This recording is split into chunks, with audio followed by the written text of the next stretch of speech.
মৃত্যুর কথা যদি কোনো বান্দা স্মরণ করে, মৃত্যু চিন্তা মানুষকে ভালো করতে পারে, মৃত্যু চিন্তা মানুষকে হারাম কাজ থেকে দূরে রাখতে পারে। আমার নবীকে একজন প্রশ্ন করছেন, মান আকিয়াসুন নাস, হে রাসূল আপনি বলুন সবচেয়ে চালাক লোকটাকে? রাসূল বললেন, ক্বালা আকসারুকুম যিকরাল লিল মাউত ওয়া আকসারুহুম ইস্তিআদাদা, সেই লোকটাই সবচেয়ে বেশি চালাক যে মৃত্যুর কথা সবচেয়ে বেশি স্মরণ করে। মৃত্যু চিন্তা মানুষকে ভালো করতে পারে। আমার নবীজিও দুনিয়া থেকে বিদায় নিয়েছেন। এই পৃথিবীতে সবচেয়ে জটিল অপারেশন হলো মৃত্যু। যখন আমার জান কবজ হবে, জান কবজের জন্য মালাকুল মউত প্রস্তুত আছে না নাই? তাফসীর এসেছে, এই আয়াতের তাফসীর এসেছে, প্রত্যেকটা দিন মালাকুল মউত প্রত্যেক বান্দার কাছে 4 থেকে 5 বার আসে। 4 থেকে 5 বার আসে। আজকের এই দিনও আমার আপনার কাছে 4-5 বার এসে মালাকুল মউত ফিরে গেছে। জান কবজটা করো নাই, কিন্তু একদিন আসবে যেদিন শুধু আসবে আর ফেরার কোনো সুযোগ নাই, জান কবজ করে নিয়ে চলে যাবে। আমার নবীজি দুনিয়া থেকে বিদায় নিয়েছেন। আমার নবীজি যখন দুনিয়া থেকে বিদায় নেবেন, প্রচন্ড অসুস্থ আমার নবীজি, একবার হুঁশ একবার বেহুশ। রবিউল আউয়াল মাস, আম্মা জান আয়েশা বর্ণিত হাদিসটা, নবীজি অসুস্থ অবস্থায় নবীজি আম্মা জান আয়েশার ঘরের মধ্যে ঢুকলেন, বলছেন, আয়েশা প্রচন্ড মাথা ব্যথা। যার মাথা ব্যথা হয় এটা সুন্নাহ। এটা কি বলে? সুন্নাহ। নবীজির একটা রোগ ছিল মাথা ব্যথা। আমার নবীজি দুনিয়া থেকে বিদায় নেবেন, অসুস্থ অবস্থায় কাতরাচ্ছিলেন। আম্মা জান আয়েশা ঘরের মধ্যে বসা আছেন। সেই সময় তিনি তার ঘরের মধ্যে ঢুকে বলছেন, আয়েশা আমার মাথায় একটু পানি ঢেলে দাও, মনে হয় আমি বাঁচবো না, প্রচন্ড মাথা ব্যথা হচ্ছে। মাথায় পানি ঢেলে দেওয়া হলো। মাথার চুলগুলোকে সুন্দর করে কাপড় দিয়ে তিনি তার ভেজা চুলগুলো মুছে মুছে দিলেন। রাসূল সঙ্গে সঙ্গে হঠাৎ করে আযানের কণ্ঠ আমার নবীর কানে চলে আসলো। আযানের আওয়াজ যখন কানে চলে আসলো, রাসূল বলছেন, আয়েশা নামাজ তো পড়া দরকার। আমার নবী ওঠার জন্য বারবার চেষ্টা করছিলেন, কিন্তু মাথা চক্কর মেরে পড়ে যান। রাসূল বলছেন, আয়েশা রে, আমার মনে হয় জামাতের আমি নামাজ পড়তে পারবো না, আমাকে সময় দাও। সময় দেওয়া হলো। নামাজের সময় হয়ে গেছে। সাইয়েদনা বেলাল আযান দিয়ে চুপ মেরে দাঁড়ায় আছেন, চোখে পানি টলমল করছে, কারণ বেলাল যতদিন আযান দিয়েছে রাসূলকে দেখে দেখে আযান দিয়েছেন। আশহাদু আন্না মুহাম্মাদুর রাসূলুল্লাহ, নোকটা উঁচু করে রাসূলকে দেখে দেখে তিনি আযান দিতেন। আজকে তিনি যখন আযান দিতে গেছেন, রাসূল নাই, বুকটা খান খান হয়ে যাচ্ছে। আমার নবীজি বিছানায় শুয়ে আছেন। আকামত যখন শুরু হয়ে যাবে, কে নামাজ পড়াবে? রাসূল বলেন, আয়েশা রে, তুমি আমার প্রিয় সাহাবী তোমার আব্বা আবু বকরকে বলো। আমার বন্ধুগণ, আমি 3টা জায়গায় যখন আমি যাই, 3টা জায়গায় গেলে পরে আমার আল্লাহর কথা সবচেয়ে বেশি বেশি বেশি মনে হয় যখন কোনো পাহাড়ে উঠি। আল্লাহ তাআলা পাহাড়ের কথা বলেছেন, ওয়াল জিবালা আওতাদা, তখন আমি আল্লাহর কথাটা আমার বেশি মনে হয়ে যায়। যখন আমি কোনো সমুদ্রের সামনে দাঁড়াই, আল্লাহর কথা বেশি মনে পড়ে যায়। যখন কোনো বিমানে উঠে, যখন কোনো জার্নিতে যাই, সেই সময় আল্লাহর কথা বেশি মনে পড়ে যায়। আমার বন্ধুগণ, আল্লাহ যে কত বড়, কত বিশাল, একটু গবেষণার মধ্যেই বোঝা যায়। আমরা যেখানে বসে আছি, এই দুনিয়াটা আকাশের তুলনায় কত ছোট, এটা কল্পনাই করা যাবে না। আকাশ তো বিশাল বড়।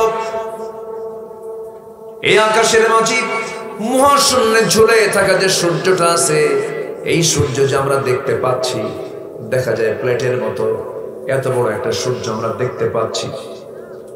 কিন্তু বলুন তো, ওই সূর্য বড় না পৃথিবী বড়? বল, সূর্য বড় না পৃথিবী বড়?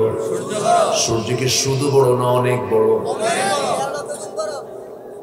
এত বড় যে 50 কোটি 10 লক্ষ বর্গ মাইলের এই দুনিয়াটাকে 13 লক্ষ গুণ বড় করলে পরে যে বড় হবে, অর্থাৎ 13 লক্ষ দুনিয়া একদিকে, একটা সূর্য একদিকে। জোরে কোন সুবহানাল্লাহ। জায়গা আছে? হ্যাঁ, জায়গা আছে। আমার বন্ধুগণ, রাতের বেলা আমরা তারকা দেখতে পাই, রাতের বেলা আমরা চাঁদ দেখতে পাই। এই চাঁদের উপরে মিটি মিটি করে জোনাকির মতো জ্বলা সেই তারকাগুলো আমরা দেখতে পাই। এই তারকাগুলো সূর্যের চেয়ে আবার এত বড়। সৌরজগৎ নিয়ে যারা গবেষণা করেন, গবেষকরা বলছেন ওই 13 লক্ষ গুণ পৃথিবীর চাইতে বড়, সূর্যের চাইতে। ওই তারকাগুলো, ব্যাটেল জুইস একটা তারকা আছে 33 কোটি গুণ বড়।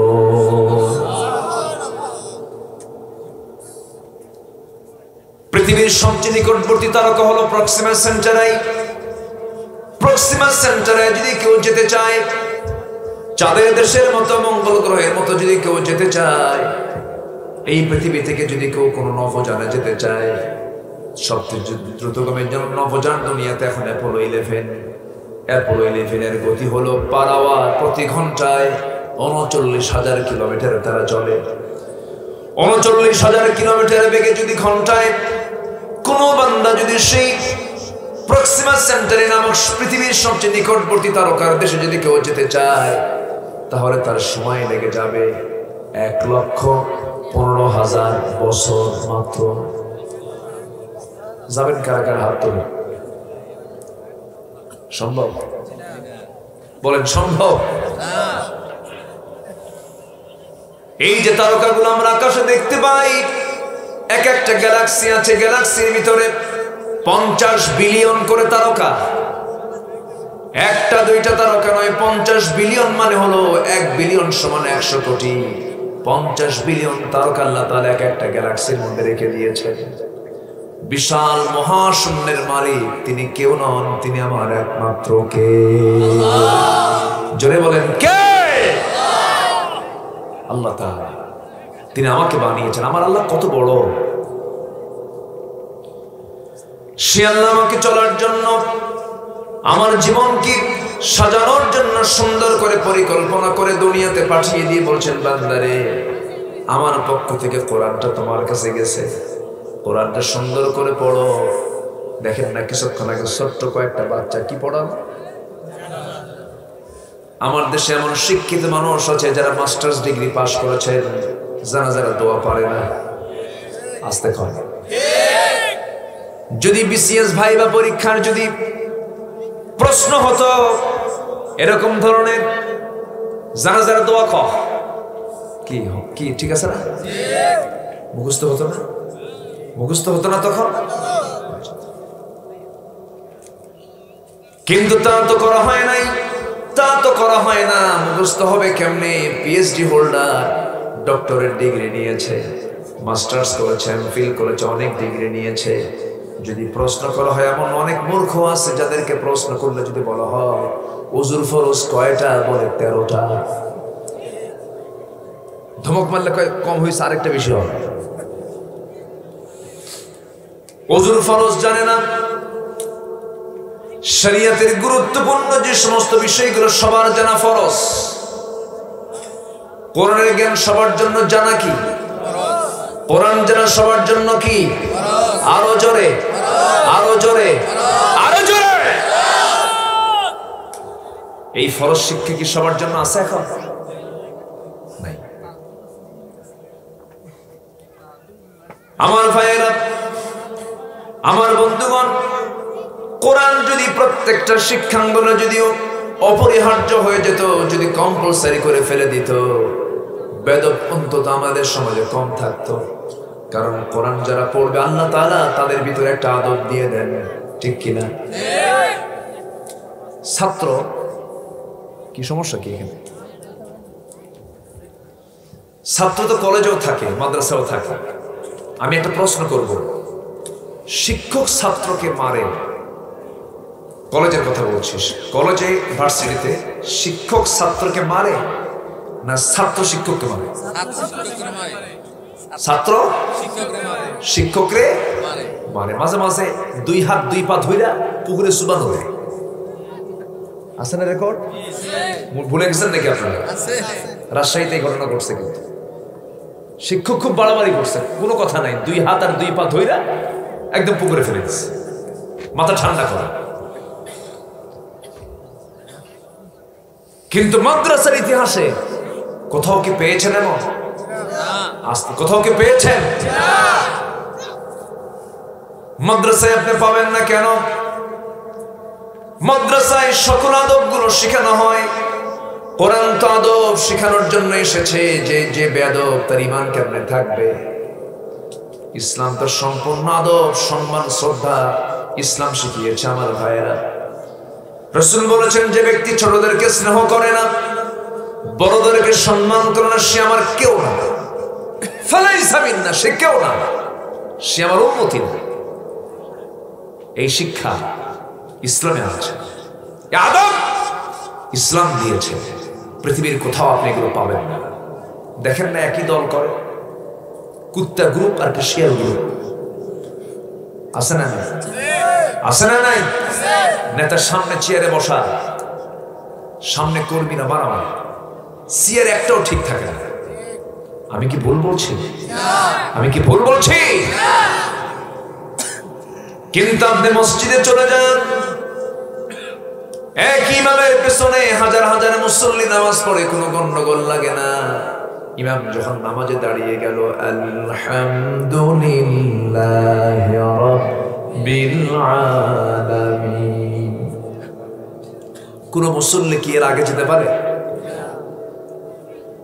ইমাম সাহেব রুকুতে চলে গেল, আল্লাহু আকবার, সঙ্গে সঙ্গে মুসল্লি আল্লাহু আকবার বলে ইমামকে অনুসরণ করে রুকুতে চলে গেছে। কোনো বিশৃঙ্খলা নাই, কোনো গন্ডগোল নাই, কোনো মারামারি ফালাফালি কিচ্ছু নাই। নামাজ থেকে বান্দা সকল শিক্ষা নিয়ে নেবে, কিন্তু সেই শিক্ষা নামাজ থেকে নেবে কখন? বান্দাতে নিজেই নামাজ পড়ে না, তার শৃঙ্খল জীবনটা কেমন করে আসবে? যে নেতা আপনার নেতা হয়েছে, সেই নেতা যদি নামাজ না পড়ে, আপনি নামাজ পড়ছেন, একজন ইমানদারের নেতা কখনো বেনামাজি হতে পারে না, ঠিক কিনা? আমার ভাইয়েরা, আমার বন্ধুগণ, এই জন্য আমাকে আপনাকে ভাবতে হবে, যে কোনো মুহূর্তে দুনিয়া থেকে বিদায় হয়ে যাব, দুনিয়ার কারো পরামর্শ নেব না। আমাকে যিনি সবচেয়ে উত্তম পরামর্শ দিবেন তিনি কে? আল্লাহ। আর তার সকল পরামর্শ আছে কোন কিতাবে বলেন? কোন কিতাবে বলেন? কোরআনে আছে। কোরআন যা বলে আমি তাই বলবো, কোরআন যা আমল করতে বলে তা আমি আমল করব। রাসূল বলেছেন, মান ক্বালা বিহি সাদাকা, যে ব্যক্তি কোরআন থেকে কথা বলে সে সত্য কথা বলে। ওয়া মান হাকামা বিহি আদালা, কোরআন দিয়ে যে বিচার করে সে সঠিক বিচার করে। ওয়া মান দাআ ইলাইহি ফাকাদ হুদিয়া ইলা সিরাতিন মুস্তাকিম, কোরআন দিয়ে যে মানুষকে দাওয়াত দেয় এটাই হলো একমাত্র সরল সোজা পথ। জোরে বলি সুবহানাল্লাহ। সেই কোরআন থেকে আলোচনাগুলো আমরা শুনতে এসেছি। সেই কোরআনে গুরুত্বপূর্ণ একটি সূরা, নামটা সূরার ভালো না। ভালো না কেন বললাম? সূরা মুনাফিকুন, সূরা মুনাফিকুন। সূরা মুনাফিকুন, যারা মুনাফিক তারা কি ভালো? আস্তে কয়, তারা কি ভালো? তাহলে সূরার নাম কি ভালো? সূরা ঠিকই আছে, কিন্তু আল্লাহ তাআলা এই মুনাফিকুনটা কেন দিয়েছেন? মুনাফিকদেরকে চিনো। মুনাফিককে তুমি যদি চিনতে পারো তাহলে তুমি ইমানদার হতে পেরেছো। মুনাফিক কিন্তু কোনো কাফের হয় না, মুনাফিক কিন্তু কোনো মুশরিক হয় না।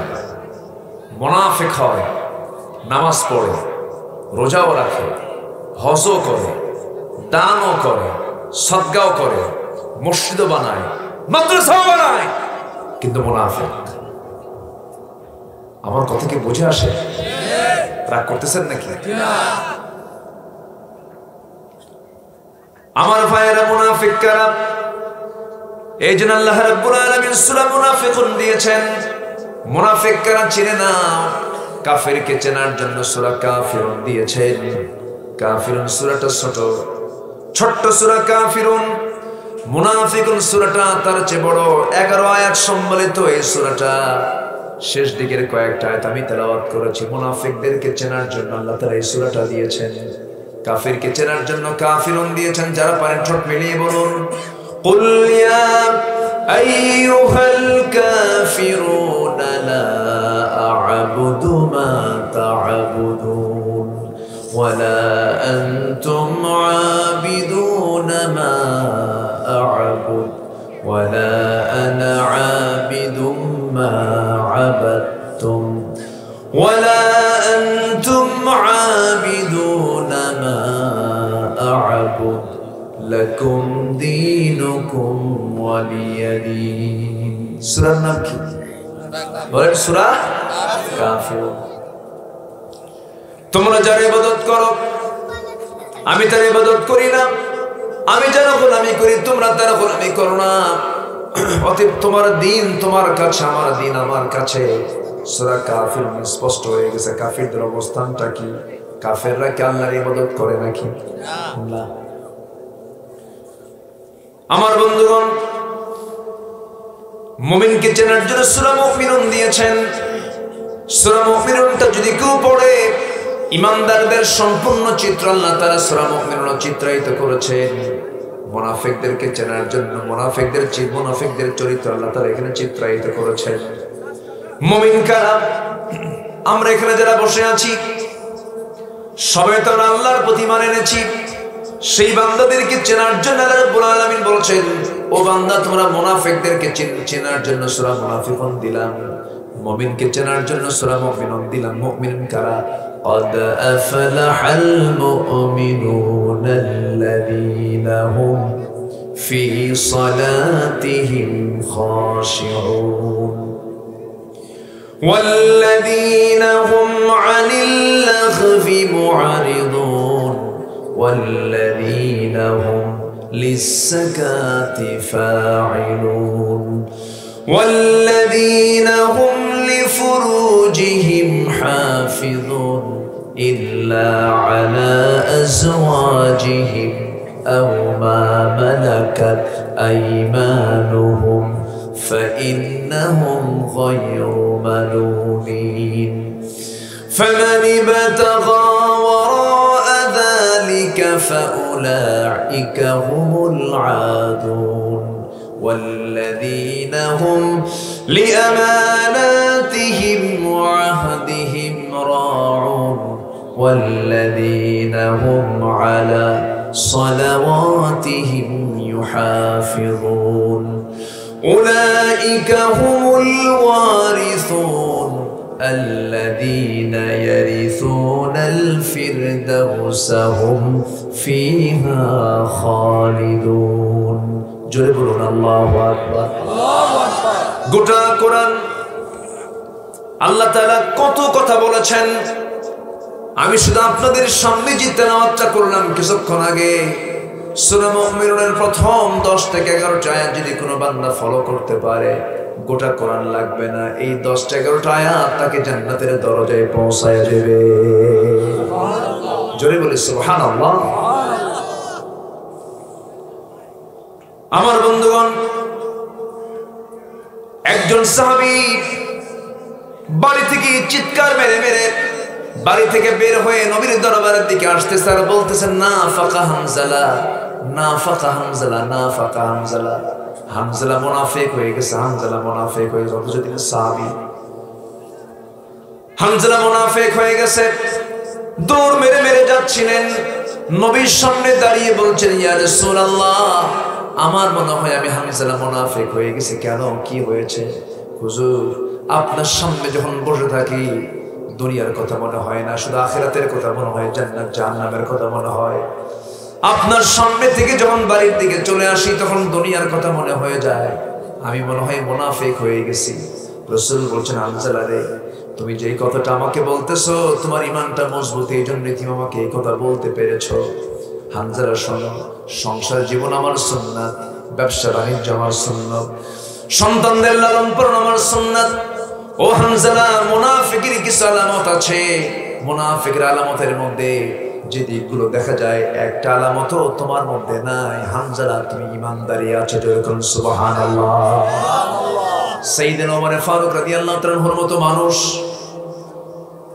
আমার নবীজির একজন সাহাবী ছিলেন তার কাছে মুনাফিকদের লিস্ট ছিল কাদের মুনাফিকদের লিস্ট ছিল ওমর ফারুক মাঝে মাঝে এসে সেই সাহাবীকে বলতেন ভাই শোনো দেখো তো ওই তালিকা আমার নামটা আছে নাকি আমার নামটা কি আছে নাকি দেখো তো এত একজন দামি মানুষ যাকে আল্লাহ তাআলা বেহেশতের সংবাদ দুনিয়াতে দিয়েছেন সন্দেহ করেছেন আমি মনে হয় মুনাফিকদের তালিকায় থাকতে পারি আমার ভাইয়েরা ওমরের মতো মানুষের জীবনের সন্দেহ কাজ করেছে সঙ্গে সঙ্গে জবাবি সেই সাহাবী বলছেন ভাই ওমর একটা প্রশ্ন আপনাকে করব, কি প্রশ্ন আমাকে বলো।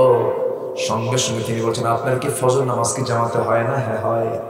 সেই লোক কোনোদিন ফজরের জামাতে নামাজ পড়তে পারে না যে ব্যক্তি মুনাফিক। মুনাফিক চেনার জন্য একটা সিমটম আমরা জানলাম, সব নামাজ পড়তে পারলেও ফজর এবং এশার নামাজ সে পড়তে পারে না। কি মানে আলামতগুলো কি বলবো? মুনাফিকদের আলামতগুলো কি বলবো? এই আলামতগুলো যদি আমাদের মধ্যে থাকে তাহলে কি হবে? হ্যাঁ, তাহলে মুনাফিকি কি চেঞ্জ করার দরকার আছে না নাই? সুন্দর জবাব দিয়েছেন একজন, পরিবর্তন হবে। আলহামদুলিল্লাহ।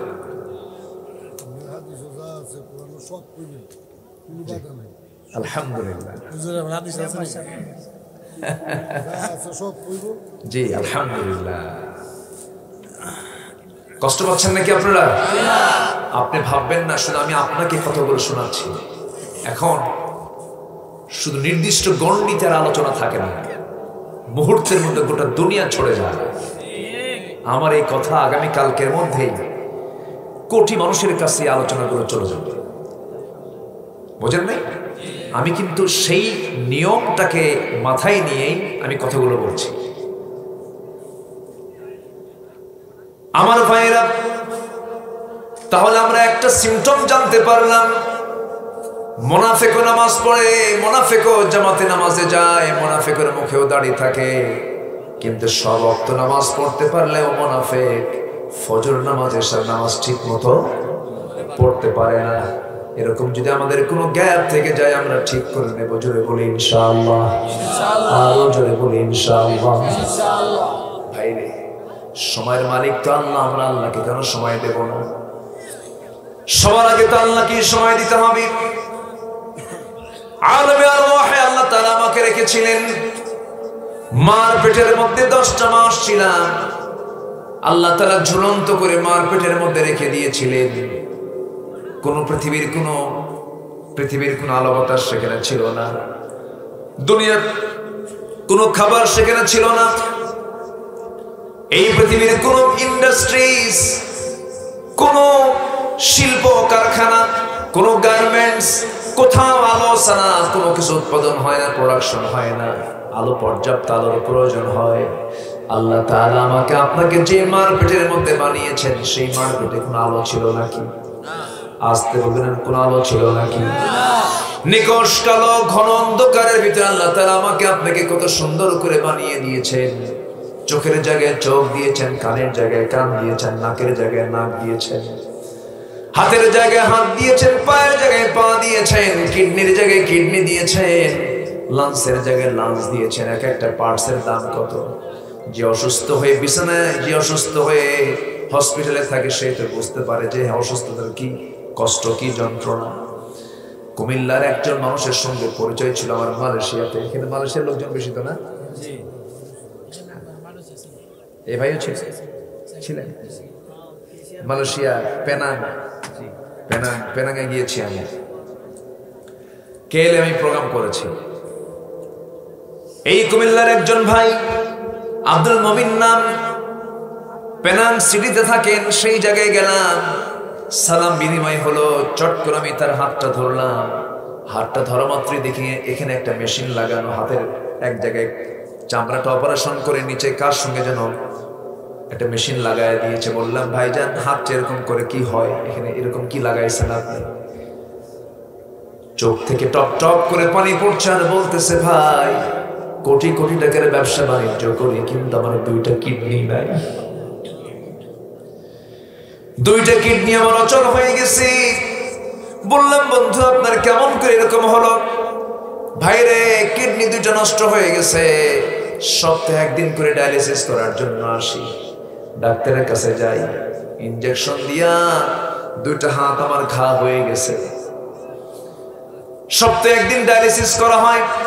সমস্ত রক্তগুলো ডায়ালিসিস মেশিনে উঠায় নিয়া ফেটে ফেটে আমার দেহের মধ্যে আবার ঢুকানো হয়। আল্লাহ তাআলা আমার আপনার রক্তগুলোকে ডায়ালিসিস করার জন্য, ফিল্টারিং করার জন্য, ফ্রেশ করার জন্য আল্লাহ তাআলা 2টা কিডনি দিয়েছেন। একটা দিলেও চলতো, রিজার্ভ রেখে দিয়েছেন একটা। 2টাকে এই জন্য দিয়েছেন, একটা যদি নষ্ট হয় আর একটা কিডনি নিয়ে যেন বাকি জীবন বাঁচতে পারো।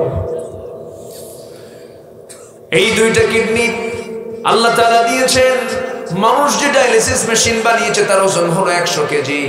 আর আমার আল্লাহ তাআলা যে কিডনির জন্য যে ডায়ালিসিস মেশিন দিয়েছেন, কিডনি দিয়েছেন, তার ওজন মাত্র 200 গ্রাম। সুবহানাল্লাহ বলবেন। 10 লক্ষ 20 লক্ষ সাকনি কিডনির মধ্যে রেখেছেন কে? আস্তে বলবেন না, কে? আল্লাহ রেখেছেন।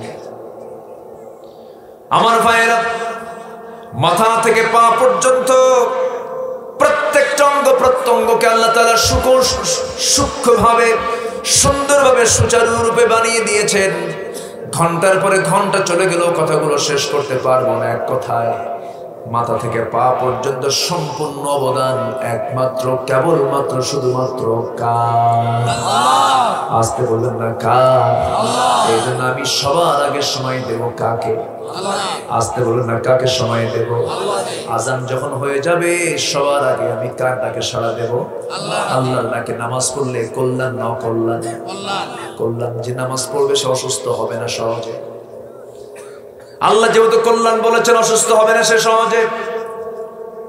ডাক্তার দেবী শেঠি, ভারতের একজন বড় ডাক্তার। ডাক্তার দেবী শেঠির নাম শুনেছেন কিনা জানি না। ডাক্তার দেবী শেঠি ভারতের বড় একজন ডাক্তার, হিন্দু মানুষ। গোটা দুনিয়ার বিভিন্ন ধর্মের লোক তার কাছে চিকিৎসার জন্য চলে যায়। তিনি গোটা দুনিয়ার বহু ধর্মের মানুষের তিনি চিকিৎসা নিয়েছেন। তিনি একটি স্ট্যাটাসে লিখেছেন, বহু রোগীর আমি চিকিৎসা করেছি, আজ পর্যন্ত আমি লক্ষ্য করে দেখেছি যে সমস্ত মুসলমান 5 ওয়াক্ত নামাজ সিজদায় পড়ে নামাজ আদায় করে, তাদের ব্রেন এবং তাদের হার্ট সবচেয়ে বেশি ফ্রেশ থাকে। জোরে বলে সুবহানাল্লাহ। কেন ফ্রেশ থাকে? কেন স্ট্রোক সহজে করে না? যখন কোনো বান্দা নিয়মিত 5 ওয়াক্ত নামাজ পড়বে, রুকু করবে, সেজদা দেবে, যখন কোনো মানুষ সেজদার মধ্যে চলে যায়, মানুষের মাথার মধ্যে সূক্ষ্ম সূক্ষ্ম নার্ভ থাকে, সেই নার্ভগুলো মাঝে মাঝে জাম লেগে যায়, নিষ্ক্রিয় থেকে যায়। যখন বান্দা নিয়মিত সেজদার মধ্যে সেজদায় কাটায়, সেই নিষ্ক্রিয় নার্ভগুলো সেজদার মধ্যে দিয়ে সক্রিয় হয়ে যায়, সুস্থ হয়ে যায়। যেরকম সুবহানাল্লাহ। আমার বন্ধুগণ, আজ থেকে 10 বছর আগেও গ্রামের মধ্যে ঢুকলে পরে দাদিদের মুখ থেকে, মুরব্বীদের মুখ থেকে গুনগুন গুনগুন করে কোরআন তেলাওয়াতের আওয়াজ আমাদের কানে চলে আসতো। সে আওয়াজ কি এখন আছে নাকি? আসতে বলবেন না, আছে নাকি? এখন কিন্তু সে আওয়াজ আপনার খুঁজে পাবেন না। সারা রাত ধরে মেগা সিরিয়াল গুলো দেখে দেখে রাত 4টার দিকে শুয়ে পড়ে। আমি কি ভুল বলতেছি? আমি কি ভুল বলতেছি? আল্লাহ তাআলা বলেন, বান্দারে তুই আমার দিকে হেঁটে হেঁটে আসবি, আমি তোর দিকে দৌড়ে দৌড়ে যাব। তুই আমার দিকে 1 হাত আগাবি, আমি তোর দিকে 10 হাত আগাবো। আমার আল্লাহ তাআলা প্রত্যেকটা রাত, এই যে প্রথম আকাশ, এই প্রথম আকাশে চলে আসেন।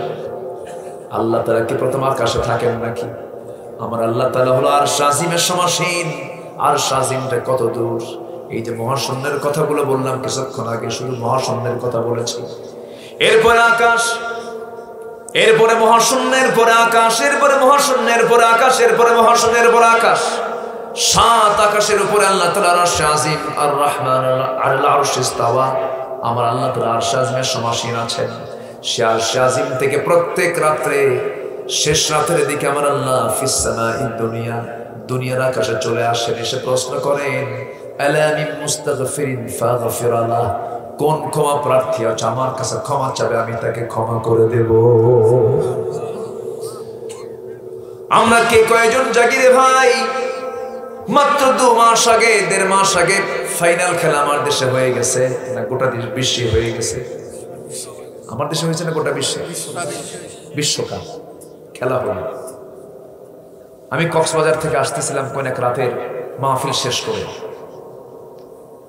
গোটা রাত ধরে দেখলাম প্রত্যেকটা জায়গার মোড়ে মোড়ে প্রজেক্টর লাগানো, হাজার হাজার শ্রোতা খেলা দেখছে। খেলা হচ্ছে কোথায় আর খেলা দেখে কোথায়? আর সময়টা কি? আল্লাহ অফার করছেন, আমি এই সময় প্রথম আকাশে চলে আসি। আল্লাহ আমাকে মাফ করার জন্য আরশ আজিম থেকে প্রথম আকাশে আসে। আল্লাহু আকবার বলেন। আর আমরা কি করি? প্রথম আকাশে এসে আমাকে মাফ করার জন্য অপেক্ষায় থাকেন, কে আমার কাছে মাফ চাবে, আমি তাকে মাফ করে দেব। কম কথা, এটা কম কথা। দেখলো খেলা, 3টার দিকে খেলা, 2:30টার দিকে উঠে উজু কইরা তাহাজ্জুদের নিয়তে খেলা দেখা শুরু করছে। আমি কি ভুল বলতেছি? খেলা শেষ, চট করে শুয়ে পড়লো, ফজরটা গেল। তুমি কার সাপোর্টার হও? কোন সাপোর্টার হও? তুমি যাকে ভালোবাসবা তার সঙ্গে তোমার হাসর হবে, ঠিক কিনা? তুমি যাকে ভালোবাসবা তার সঙ্গে তোমার হাসর হবে। লিওনেল মেসি, তার দিন নাই, ইসলাম নাই, কিচ্ছু নাই। হ্যাঁ, সে বাচ্চার বাপ হয়েছে, বাচ্চার বয়স হলো 16 বছর 15 বছর, আর বিয়ের বয়স 2 বছর। আমার কথা কি বুঝতেছেন আপনারা? বিয়ের বয়স কত? 2, আর বাচ্চার বয়স 16 বছর। এটা আবার কি হলো? সম্মানিত ভাইয়েরা, খেলা হচ্ছে সেই ব্রাজিল আর্জেন্টিনার, সেই খেলা দেখে হার জিতকে কেন্দ্র করে ব্রাহ্মণবাড়িয়া 3 জন শহীদ। কি কথা কি বুঝতেছেন আপনারা? মানুষ না কাউ, আল্লাহ জানে। আমার বুঝে আসে না। সকল সম্পর্ক গড়তে হবে একমাত্র কার সাথে? আসতে বলবেন না, কার সাথে? নামাজ পড়বো কয় ওয়াক্ত? আসতে বলবেন না, কয় ওয়াক্ত? একা না জামাতে? বুঝে না না বুঝে? জেনে না না জেনে? সময় না অসময়? সময়। সব ঠিক রাখতে হবে। যে কোনো মুহূর্তে আমি আপনি চলে যাব, দুনিয়ার সব লস হয়ে যাক, কিন্তু আমার ইমানের কোনো লস করা যাবে না, জান্নাতটা মিস করা যাবে না। জান্নাতটা আমাকে অবশ্যই নিতে হবে। মুনাফিকের কাতারে যাওয়া যাবে না। মুনাফিক সব নামাজ পড়তে পারলেও কোন নামাজ পড়তে পারে না? ফজর নামাজ, এশার নামাজ। আমরা কি সবাই পড়তে রাজি আছি নাকি? আবার যে ব্যক্তি ফজর এবং এশার নামাজ বা জামাতে পড়বে, আল্লাহ তাআলা গোটা রাত কিয়ামুল লাইলের সমান সব তার আমলনামায় দিয়ে দেন। সুবহানাল্লাহ। আমার ভাইরা, নাম্বার 2 চরিত্র হলো মুনাফিকদের। আল্লাহ রাব্বুল আলামিন মুনাফিকদের ব্যাপারে বলছেন, ইযা জাআকাল মুনাফিকুনা ক্বালু নাশহাদু ইন্নাকা রাসূলুল্লাহ ওয়াল্লাহু ইয়া'লামু ইন্নাকা লারাসূলুহু। এরপর আল্লাহ নিজে বলছেন, আমি আল্লাহ সাক্ষ্য দিচ্ছি। মুনাফিকরা কি হতে পারে? আল্লাহ তাআলা বলছেন, ওয়াল্লাহু ইয়াশহাদু ইন্নাল মুনাফিকিনা লাকাযিবুন। মুনাফিকরা অতিশয় মিথ্যাবাদী। মুনাফিকরা কি হয়? ঈমানদার কি হয়? আমাদের মধ্যে, আমার দেশে মনে হয় সত্যবাদী লোক বেশি। হ্যাঁ, আমার দেশে মিথ্যা কথা বলার লোক বেশি না সত্য কথা বলার লোক বেশি? বলেন বলেন, সত্যবাদী না মিথ্যাবাদী? মিথ্যাবাদী, মনে মনে মিথ্যা কথা কয়। যখন বলা হয় ফোনে, ভাই আপনি কোথায় আছেন? আমি তো জাহান্নামের চৌরাস্তায়। আছে না? আসতে বলে, আছে না নাই? যদি আমি আপনাকে প্রশ্ন করি, এই পৃথিবীতে একজন মানুষ যার জীবনে কৌতুক করে একটা মিথ্যা কথা মুখ থেকে বের হয় নাই, তিনি কেউ নন, তিনি কে বলেন? মুহাম্মদ সাল্লাল্লাহু আলাইহি ওয়াসাল্লাম। সেই নবীর আমরা উম্মত, সেই নবী আমার আদর্শের প্রেরণা, আমরা তার উম্মত হয়ে কেমন করে মিথ্যা কথা বলি? তাহলে এখান থেকে আরেকটা পয়েন্ট বের হয়ে গেল, মুনাফিকরা যেটাই করে না কেন তাদের মুখ থেকে কখনো সত্য কথা বের হয় না।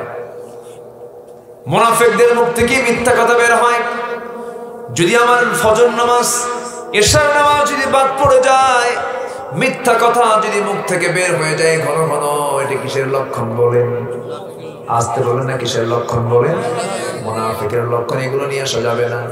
আল্লাহ তাআলা এজন্য বলছেন, বান্দারে আমি তোমাকে জান্নাতের জন্য আমি তোমাকে কিছু পরামর্শ দিচ্ছি। আল্লাহ রাব্বুল আলামিন সূরা মুনাফিকুনের শেষ আয়াতের দিকে বলছেন, শেষ 3 আয়াতে বলছেন, ইয়া আইয়ুহাল্লাযীনা আমানু লা তুলহিকুম আমওয়ালুকুম ওয়ালা আওলাদুকুম عن ذكر الله ومن يفعل ذلك فأولئك هم الخاسرون জোরে বলুন আল্লাহু আকবার আল্লাহ তাআলা এই আয়াতে ঈমানদারকে ডাক দিয়ে বলছেন ও বান্দা সবার আগে আমার জিকিরটা তুমি করবা আমার জিকির যেন কখনো বাদ না পড়ে আল্লাহর জিকির থেকে বান্দা মারুম হতে পারে কোন সময় যখন বান্দা সম্পদের প্রতি বেশি আসক্ত হয়ে পড়বে আল্লাহ তাআলা এই জন্য সম্পদের কথা বলছেন সন্তানদের কথা বলছেন আল্লাহ বলছেন ঈমানদাররা তোমাদের ধন সম্পদ সন্তান সন্ততি যেন আমার জিকির থেকে তোমাদেরকে গাফিল না করে আমার দেশে অবৈধ সম্পদের পাহাড় আছে না নাই আসতে বলে আছে না নাই হাজার হাজার কোটি টাকার মালিক আবার হাজার হাজার কোটি টাকা ব্যাংকে লোন নিজে মালিক হলো 2000 কোটি টাকা ব্যাংক লোন করেছে 4000 কোটি টাকা মানে ফকির তো এটা ভিআইপি ফকির কি ফকির এটা কি কথা কি বুঝতেছেন সে নিজে সম্পদের মালিক হলো 2000 কোটি টাকা ব্যাংক থেকে লোন করেছে কত 4000 কোটি টাকা তাহলে 2000 কোটি টাকা ওর বাপে ফকির না ভিআইপি ফকির লোন নেওয়ার সময় চিন্তা করে জীবনে আর দেব না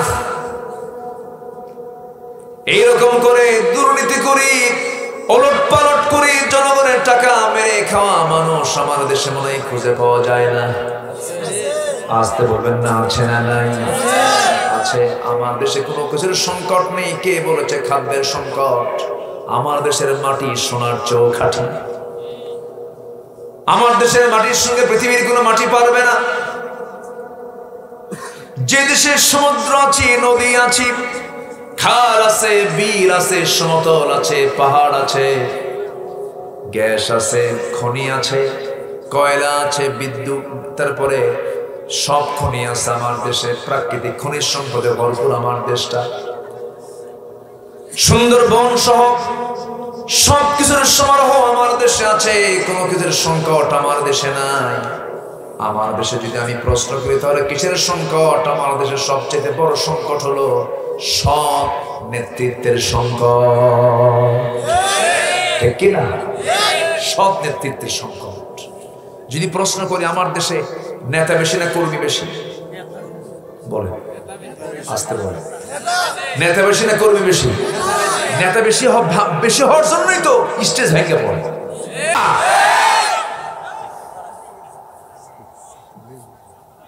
নেতা যদি কম হতো তাহলে মঞ্চে তত লোক আসতো না আসতো ইমাম তো হতে হবে একজন মুসল্লি হবে সব নেতা যদি সবাই হয় মঞ্চ তো ভাঙবে কেউ কি কয় আমি অমুক দলের কর্মী কি কয় লিডার কি কয় লিডার আমার বন্ধুগণ নেতৃত্বের সংকট সৃষ্টি হয়েছে আজকে গোটা দুনিয়া জুড়েই অসৎ বাতিল নেতৃত্ব আজকে মাথা চাড়া দিয়ে উঠেছে সবকিছুকে ছেড়ে দিতে হবে আমাদের নেতৃত্বে একজনকে ধরতে হবে আল্লাহ তাআলা নেতা সিলেকশন দিয়েছেন মুহাম্মদ সাল্লাল্লাহু আলাইহি ওয়াসাল্লাম আসতে বলেন মুহাম্মদ সাল্লাল্লাহু আলাইহি ওয়াসাল্লাম আমাদের রবকে আরো জোরে আরো জোরে আমাদের নেতাকে মুহাম্মদ সাল্লাল্লাহু আলাইহি ওয়াসাল্লাম আমাদের রবকে আমাদের নেতাকে আমাদের সংবিধান কি আল্লাহ আমার রব রাসূল আমার নেতা কোরআন আমার সংবিধান এই তিনটার মধ্যে যে ব্যক্তি ভাগ বসতে আসবে থাপ্পড় মেরে 32 দাঁত ভাঙবো আমরা ঠিক কি না বাতিলদের নেতৃত্বে আঘাত হানতে হবে এর পক্ষে আছেন কারা কারা হাত উঁচু করে দেখান মুসলমান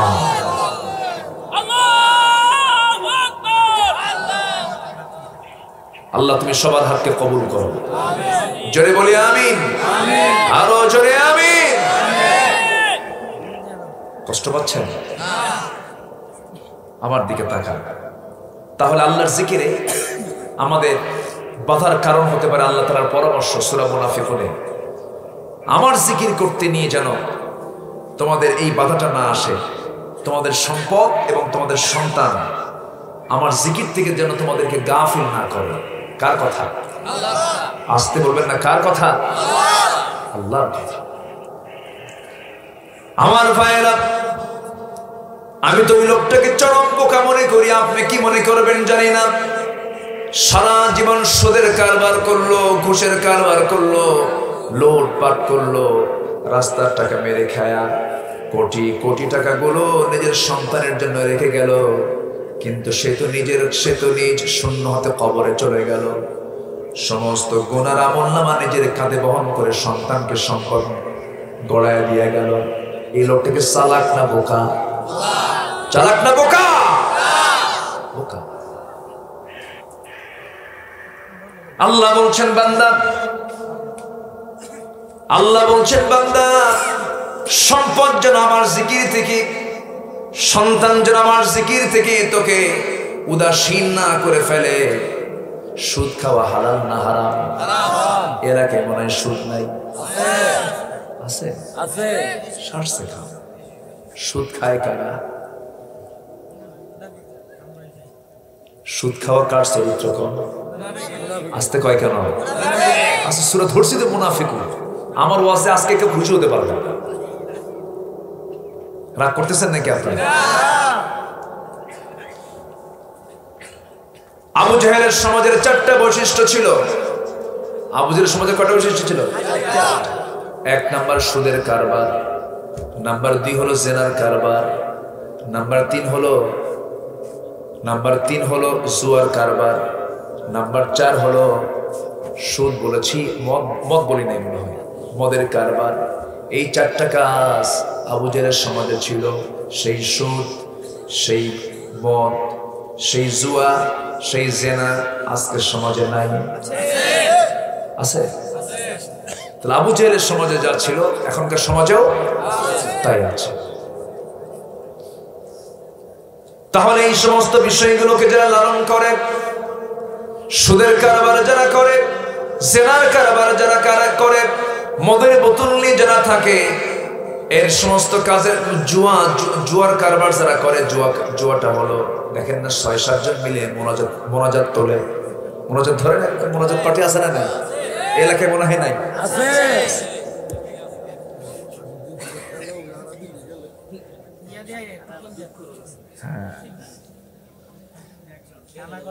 এই যে আবু জাহেলের সমাজে যা ছিল আজকের সমাজেও তাই আছে। এই সমস্ত কাজের সঙ্গে যারা জড়িত থাকে তারা কি মুসলিম না মুনাফিক? মুসলিম না মুনাফিক? মুনাফিক। এখন এই সমস্ত কাজগুলোকে বন্ধ করার জন্য আমার আপনার শুধু ওয়াজ মাহফিল করলেই হবে না, এগুলোকে বন্ধ করার জন্য সমষ্টিগতভাবে মুজাহাদা, প্রচেষ্টা করার দরকার আছে না নাই? ওয়াজ মাহফিল করে এগুলো বন্ধ হবে না, শুধু মুখের ওয়াজ করে বন্ধ হবে না। নবীজি 13 বছর মক্কায় দাওয়াত দিয়া ওই মক্কার পত্তলিকদের মূর্তি পূজা বন্ধ করতে পারেন নাই। দাওয়াত দিয়েছেন, সেই জায়গায় তিনি মার খেয়েছেন, দাওয়াতি কাজ করেছেন, মার খেয়েছেন। কিন্তু মদিনার 13 বছর রাসূল মদিনা মক্কায় মার খেলেন, কিন্তু মদিনায় এসে রাসূল কি মার খেয়েছেন না মার দিয়েছেন? মার দিয়েছেন। শুধু মার খাওয়া সুন্নাত না, প্রয়োজনে মার দেওয়া সুন্নাত, ঠিক কি না? মার দেওয়াটা সুন্নাত। রাসূল মার খেয়েছেন, মার দিয়েছেন। আমার বন্ধুগণ, তাহলে এই দুনিয়ার মায়া মরিচিকায় পড়ে যে সমস্ত লোকগুলো এই সমস্ত অন্যায়, এই সমস্ত জুলুমের কাজে সাথে যারা জড়িত আছে, আল্লাহ তাআলা তাদেরকে পরোক্ষভাবে তাদেরকে মুনাফিক বলে চিহ্নিত করেছেন। এই কাজটা আমরা করব না। যত কিছু হোক না কেন আমরা সব বাদ দেব, কিন্তু আল্লাহর জিকিরকে বাদ দেওয়া যাবে না। আন যিকরিল্লাহ, আল্লাহর জিকির থেকে তোমরা কখনো গাফেল হবে না। আল্লাহর জিকিরটা তোমরা সর্বক্ষণ রাখার চেষ্টা। জিকির মানে কি? জিকির মানে শুধু আল্লাহ আল্লাহ করে, এটার নাম কিন্তু জিকির নয়। জিকির মানে হলো পৃথিবীর সমস্ত কাজকর্মের ভিতরে কার হুকুমকে মেনে চলা। আসতে বলবেন না, কার হুকুমকে মেনে চলা। আল্লাহ বলছেন وَمَن يَفْعَلْ ذَلِكَ فَأُولَئِكَ هُمُ الْخَاسِرُونَ। এমন কাজ যারা করবে তারাই হবে ক্ষতিগ্রস্ত, মহাক্ষতির মধ্যে তারা চলে যাবে। আল্লাহ তাআলা এবার বান্দাকে বলছেন, বান্দা শোনো, অতএব তুমি কি করবে? আল্লাহ এবার পরামর্শ দিয়ে দুইটা আয়াতে দুই রকম কথা বলেছেন। একটা আয়াতে বান্দাকে আল্লাহর পথে খরচ করার জন্য বলেছেন, আর একটা আয়াতে মৃত্যুর কথা স্মরণ করে দিয়েছেন। আল্লাহ বলছেন ওয়ানফিকু মিম্মা রাযাকনাকুম মিন ক্বাবলি আন ইয়াতিয়া আহাদাকুমুল মাউতু ফায়াকুলা রাব্বি লাউলা আখারতানি ইলা আজালিন করিব فأصدق وأكن من الصالحين। আল্লাহু আকবার। আল্লাহ বলছেন, বান্দারে আমি তোমাকে যে রিজিক দিয়েছি সেই রিজিক থেকে কিছু অংশ আমার পথে তুমি খরচ করো মৃত্যু আসার আগে। মরণ তো যখন সময় তোমার চলে আসতে পারে। এই যে বসে আছি, গ্যারান্টি আছে নাকি? আসতে বলবেন না, গ্যারান্টি আছে নাকি? বন্ধু চা খায়, চা খেতে খেতেই প্রথম চুমুকটা দিয়ে দ্বিতীয় চুমুক আর মুখে নিতে পারে না, ডেড বডি হয়ে সেখানে দুনিয়া থেকে বিদায় নিয়ে নেয়। একই কলিগ ক্লাসে বসে ক্লাস নিচ্ছে, সঙ্গে সঙ্গে একজন বসে আছে, আরেকজন ডেড বডি হয়ে দুনিয়া থেকে বিদায় নিচ্ছে। এমনকি এমন দৃশ্য আমরা দেখেছি, পাইলট বিমান চালাচ্ছে, বিমানের সিটে হার্ট স্ট্রোক করে দুনিয়া থেকে বিদায় নিয়ে নিচ্ছে। একটা ড্রাইভার গাড়ি চালাচ্ছে, ওই অবস্থায় দুনিয়া থেকে বিদায় নিয়ে নিচ্ছে। এই তো দুনিয়ায় আমি যে কোনো মুহূর্তে দুনিয়া থেকে বিদায় নিয়ে নেব। আল্লাহ বলছেন, বান্দা মৃত্যুর পূর্বে তুমি আমার পথে কিছু খরচ করো, আমার পথে তুমি কিছু খরচ করে যাও। তাছাড়া তুমি পরে যা আফসোস করে বলবে, আল্লাহ আমি যদি এরকম সুযোগটা পেতাম আমি তোমার পথে খরচটা করতাম, কিন্তু সেই সুযোগ কি আর আসবে নাকি? বলেন, আসতে বলবেন না, আসবে নাকি? আসবে না। সেই সুযোগটা আল্লাহ তাআলা আমাকে আপনাকে আর দিবেন না। এই দুনিয়াতে এসেছি, একবারই এসেছি, আর দুনিয়াতে আসার কোনো সুযোগ নাই। আল্লাহর কাছে আমরা ফিরে যাব। আল্লাহ তাআলা এই জন্য বলছেন, বান্দা আমার পথে তুমি কিছু খরচ করে আমাকে খুশি করার চেষ্টা করো, সৎ পন্থা অবলম্বন করার চেষ্টা করো। মুনাফিকের কোনো চরিত্র নিয়ে আসো না, নামাজকে কাজা করো না, মিথ্যা কথা বলো না, সুদের ধারে পাশে যেও না, জেনার কারবার করো না, মদের বোতল ধরো না, জেনার কারবারে যেও না। এই সমস্ত কাজগুলো যারা করবে তাদের মধ্যে মুনাফিকের সিম্পটমটা প্রকাশ পেয়ে গেল। মুনাফিকরা জাহান্নাম শুধু যাবে না, মুনাফিকের অবস্থান হবে জাহান্নামের সবচেয়ে নিচে, জাহান্নামের সবচাইতে নিচে। আয়াত আছে, আল্লাহ রাব্বুল আলামিন বলেছেন, ইন্নাল মুনাফিকিনা ফিদ দারকিল আসফালি মিনান নার ওয়া লা তাজিদ লাহুম নাসীরা। মুনাফিকরা জাহান্নামের সবচেয়ে নিচে অবস্থান করবে, জাহান্নামের ভিত্তি করবেন আল্লাহ তাআলা মুনাফিকদের। কারণ মুনাফিক কাফেরের চেয়ে জঘন্য, মুনাফিক মুশরিকের চেয়ে জঘন্য। কারণ মুনাফিক ইসলামের সবচেয়ে বেশি ক্ষতি করে, যা কাফেরদের দ্বারা এত ক্ষতি হয় না। ঠিক কি না? আমার বন্ধুগণ, এরপর আল্লাহ তাআলা বলছেন, বান্দা শোনো, আমি তোমাকে এবার আরেকটা পরামর্শ দিচ্ছি। وَلَن يُؤَخِّرَ اللَّهُ نَفْسًا إِذَا جَاءَ أَجَلُهَا وَاللَّهُ خَبِيرٌ بِمَا تَعْمَلُونَ। যখন তোমার প্রাণ চলে যাবে, যখন তোমার দুনিয়া থেকে বিদায় হওয়ার সময় চলে আসবে, কোনো অবকাশ তুমি কিন্তু পাবে না। 1 সেকেন্ড আগেও হবে না, 1 সেকেন্ড পরেও হবে না। জান কবজের সময় যখন হয়ে যাবে, তোমাকে আল্লাহর সামনে হাজিরা দিতে হবে। অতএব বান্দা, তুমি আল্লাহর সামনে যেহেতু যেতেই হবে, তোমাকে ইমানদার হয়ে আল্লাহর সামনে হাজির হওয়া দরকার, প্রকৃত মুমিন হয়ে হাজির হওয়া দরকার। আল্লাহ রাব্বুল আলামিন সেজন্য বলছেন আরেকটা আয়াতে, ওয়ালা তামুতুন্না ইল্লা ওয়া আনতুম মুসলিমুন। তোমরা কখনো মুসলমান না হয়ে মরো না। কার কথা? আল্লাহর কথা। আসতে বলবেন না, কার কথা? আল্লাহর কথা।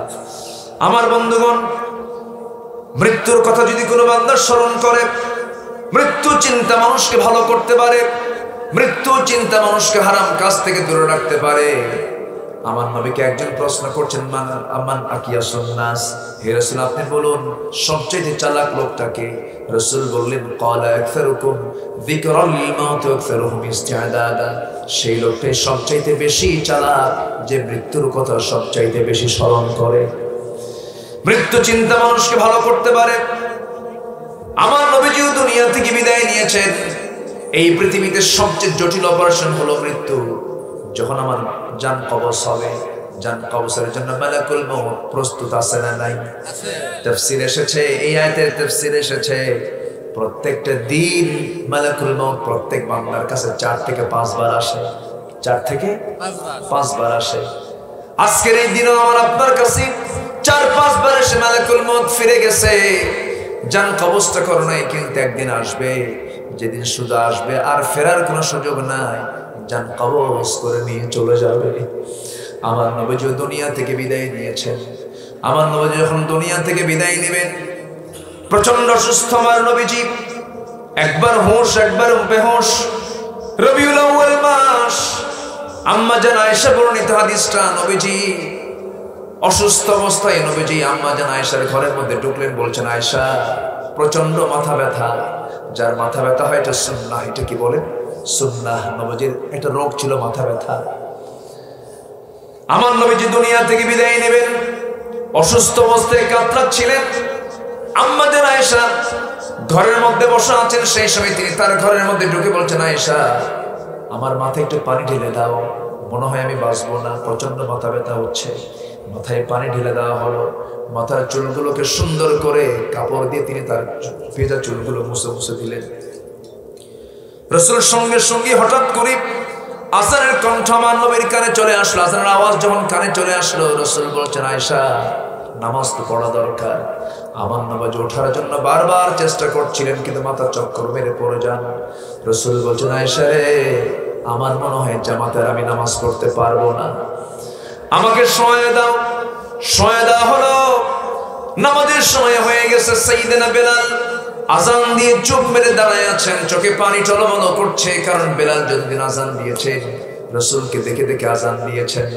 আশহাদু আন্না মুহাম্মাদুর রাসূলুল্লাহ, নোকটা উঁচু করে রাসূলকে দেখে দেখে তিনি আজান দিতেন।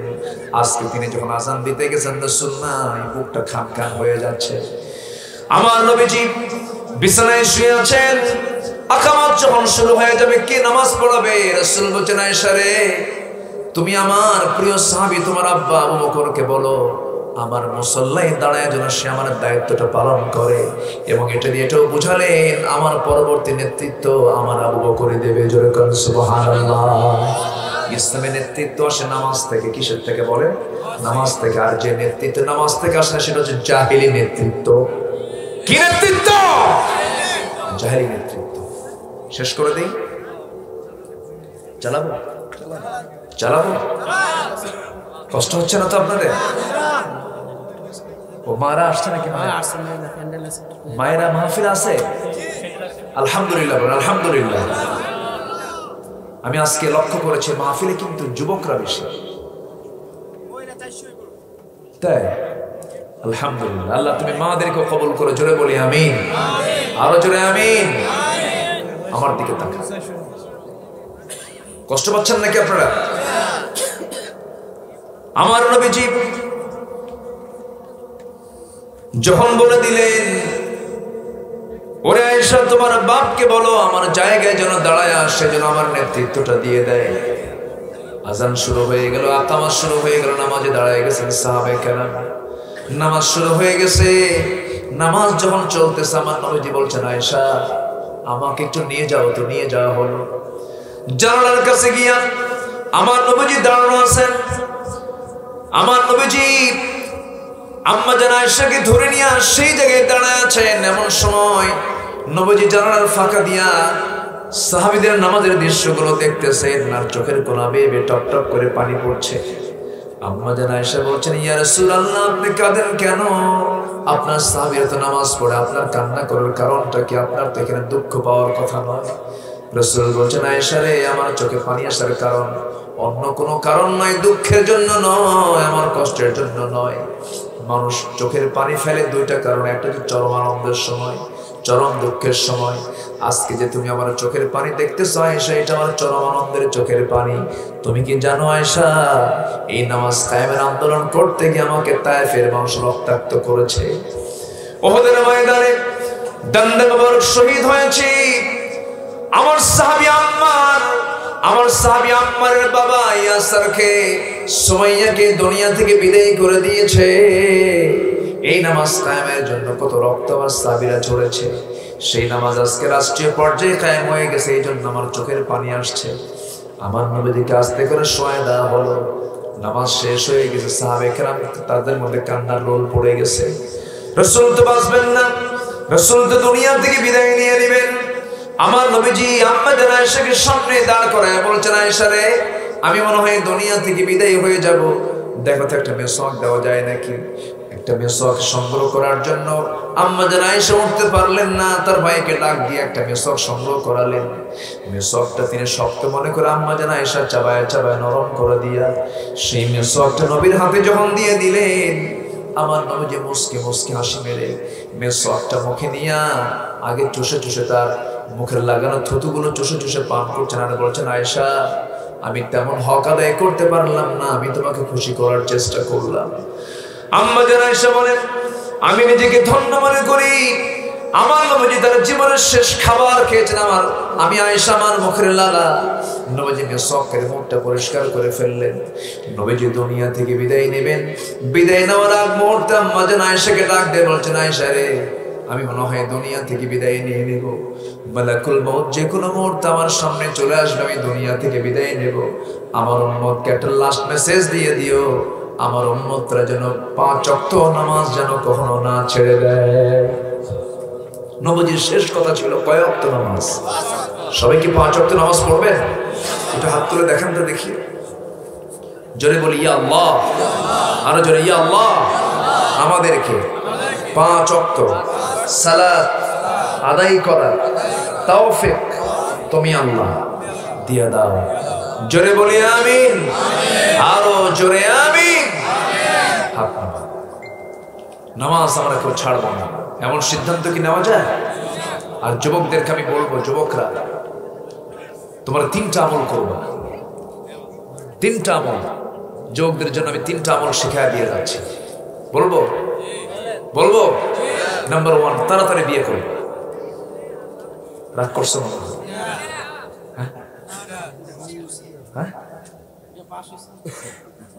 তাড়াতাড়ি বিয়ে করতে হবে। রাগ করছো তোমরা? না মনে মনে বেজার? না মনে মনে চিন্তা করতেছো বিয়ে তো করতে বলেন, বাপ তো রাজি নেই?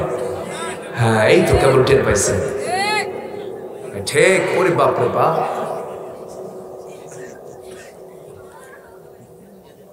আমি এমনি বলতেছি না।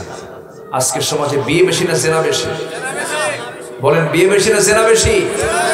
জেনা বেশি। জেনাকে বন্ধ করার পৃথিবীতে একমাত্র বিধান হলো বৈধ সম্পর্ক। আজকে যুবকরা বিয়ে করতে চায় না, আছে কিন্তু তোমার চরিত্রকে সুন্দর করার জন্য বিয়ের দরকার আছে না নেই বলেন তো?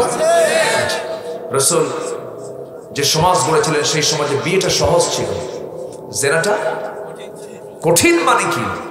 কোরআনের সংবিধান হলো, কোরআনের আইন হলো, বিবাহিত কোনো পুরুষ যদি জেনা করে কি করতে হবে? কতল করে। এত বড় অপরাধ আজকে আমাদের সমাজে আছে না নাই?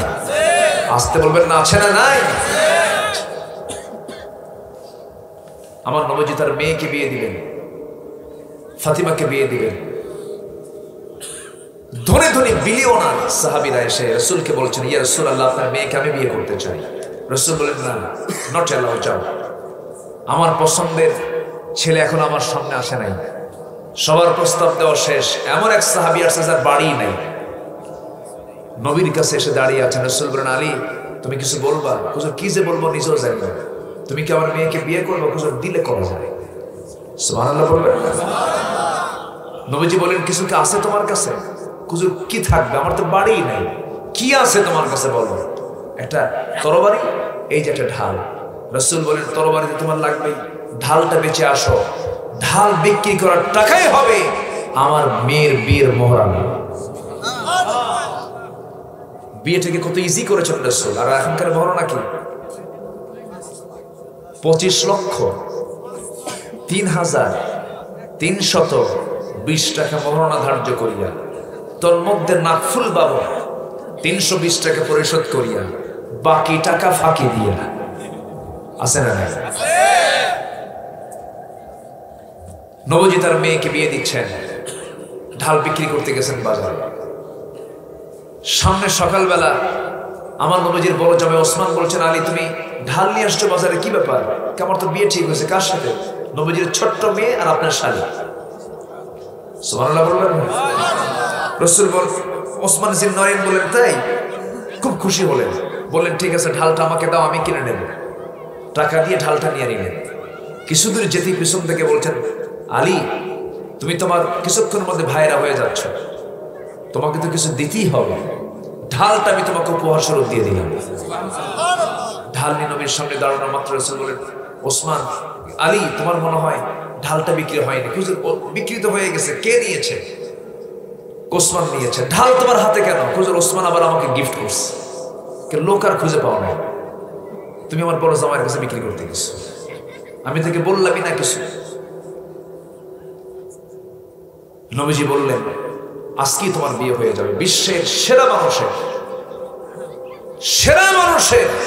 আবার সেরা কন্যা, জান্নাতের সমস্ত রমণীর সর্দারিনী খাতুনা জান্নাত ফাতিমার বিয়ে হচ্ছে। তার বিয়ের বর্ণনা হলো ঢাল বেচা টাকা। আল্লাহু আকবার বলবেন। রাসূল বিয়ে দিলেন। নবজি বিয়ে দেওয়ার সঙ্গে সঙ্গে একটা মেয়ের যখন বিয়ে হয়ে যায় তখন তার শ্রেষ্ঠ বাড়ি হয় বাবার বাড়ি না স্বামীর বাড়ি? এটা কি অনেক মেয়ে, সব মেয়েরা কি এটা মনে করে নাকি?